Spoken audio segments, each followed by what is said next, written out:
యోషవ యాజకుడు ఆమె భర్త ఆ ఒక రాజుని ఏ విధంగా సంరక్షించిండో దేవాది దేవుడు ఎంత చక్కగా మన జీవితాలలో కాపుదల కంచ భద్రత వేస్తూ మన బిడ్డలని మనల్ని సరైన పొజిషన్లో నడిపించడానికి ఆయన ప్రణాళికలో మనల్ని నిలబెట్టడానికి ఆయన ఎన్నో పూనుకొని మన జీవితాలకి పంపిస్తుంది. చూద్దాం దేవుడికి మహిమ కలిగిందాక. 2వ రాజులు 11వ అధ్యాయము 11వ వచనం. కాపుకాయ వారిలో ప్రతి మనిషి తన తన ఆయుధములను చేత పట్టుకొని బలిపీఠము చెంతను మందిరము కుడికొన మొదలుకొని ఎడమకొన వరకు రాజు చుట్టూ నిలిచిరి. దేవుడికి స్తోత్రం. ఆ రాజు చిన్న బిడ్డ చుట్టూ అందరు కాపుదల తీస్తున్నారు. కాపుదల కాస్తూ ఆ బిడ్డని కాపాడుతున్నారు. ఎందుకు? అతల్య చేతిలో పడకుండా. అప్పుడు యాజకుడు రాజకుమారుని బయటకు తోడుకొని పోయి అతని తల మీద కిరీటము పెట్టి ధర్మశాస్త్ర గ్రంథమును అతని చేతికిచ్చిన తర్వాత వారు అతన్ని పట్టాభిషేకం చేసి చప్పట్లు కొట్టి రాజు చిరంజీవి అగును గాక అని చాటించిరి. అతల్య కాయవారును జనులు కేకలు వేయగా విని యెహోవా మందిరం అందున్న జనుల దగ్గరకు వచ్చి రాజు ఎప్పటి మర్యాద చొప్పున ఒక స్తంభము దగ్గర నిలిచి ఉండుటయు అధిపతులను బాకా ఊదువారును రాజులందరూ నిలిచి ఉండుటయు దేశపు వారందరూ సంతోషించుచు శృంగదని చేయుటకు దేవునికి స్తోత్రం చూచి తన వస్త్రములు చింపుకొని ద్రోహం అని ఆమె ఏమవుతుంది? నానమ్మ అవుతుంది. ఆమెమో ద్రోహం అంటుంది. మేనత్త మాత్రం ఏం చేసింది? రాజసింహాసనాన్ని ఎక్కించింది. రాజు దగ్గర హల్లెలూయా కాపుదలు పెట్టింది. రాజుకు ఒక ప్రొటెక్షన్ లాగా, ఒక కంచెలాగా నిలబడింది. దేవుని కాపుదల అటువంటిది.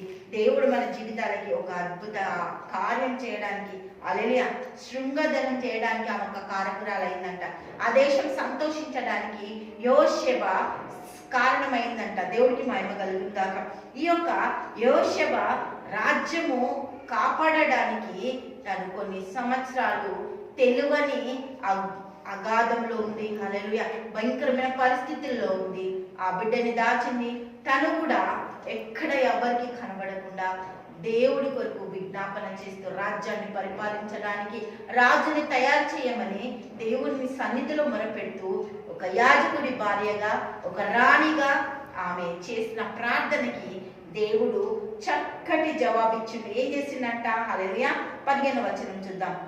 యాజకుడైన యెహోయాదా సైన్యములలోని శతాధిపతులకు యెహోవా మందిరమందు ఆమెను చంపకూడదు, పంక్తులు బయటికి ఆమెను వెళ్ళగొట్టి ఎక్కడైతే ఆమె బయటికి వెళ్ళిపోతుందో అప్పుడు ఆమె అక్కడ చంపబడాలని ఆజ్ఞించినంట. దేవుని సన్నిధిలో ఇలాంటివి ఏవి జరగద్దు.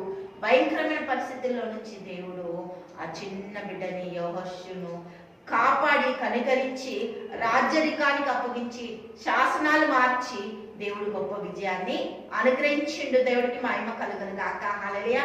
యెహోషువ చాలా పనులు పూనుకొని ఆ రాజ్య పరిపాలన కొరకు తెలియకుండానే ఎంతో పని చేసేసింది కదా. దేవుడికి మహిమ కలుగు.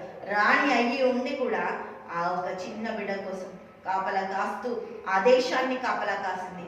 దేశము దుష్టుల చేతుల్లోకి, దుర్మార్గుల చేతుల్లోకి వెళ్లకుండా ఆ పరిపాలన దేవుడి పరిపాలన అయి ఉండాలని తను ఎంతగానో వేచి ఉంది. దేవుడికి మహిమ కలుగును గాక. హల్లెలూయా. తండ్రి యేసయ్యానికి స్తోత్రాలు. ప్రభా నీ బిడ్డను దీవించి ఆశించి కృప చూపించి గొప్ప ధన్యత దయచి బిడ్డలందరూ ప్రభా తండ్రి నాయన యోషవ లాగా ప్రభా తండ్రి అందరూ కూడా తండ్రి చక్కగా ప్రవర్తిస్తూ వారి కుటుంబాలు కట్టుకుంటూ ఇటువంటి తండ్రి నాయన అత్త గాని తల్లి గాని లేవనెత్తబడును కాక కుటుంబాలలో నుంచి యేసు నామంలో ఇటువంటి మంచి కుటుంబాలలో ప్రభా ఈ బిడ్డ నా తండ్రి ఏ విధంగా చేసిందో అటువంటి గొప్ప విజయాలు ప్రతి కుటుంబంలో జరుగును గాక. యేసు నామంలో ప్రార్థిస్తున్నాము తండ్రి. ఆమేన్.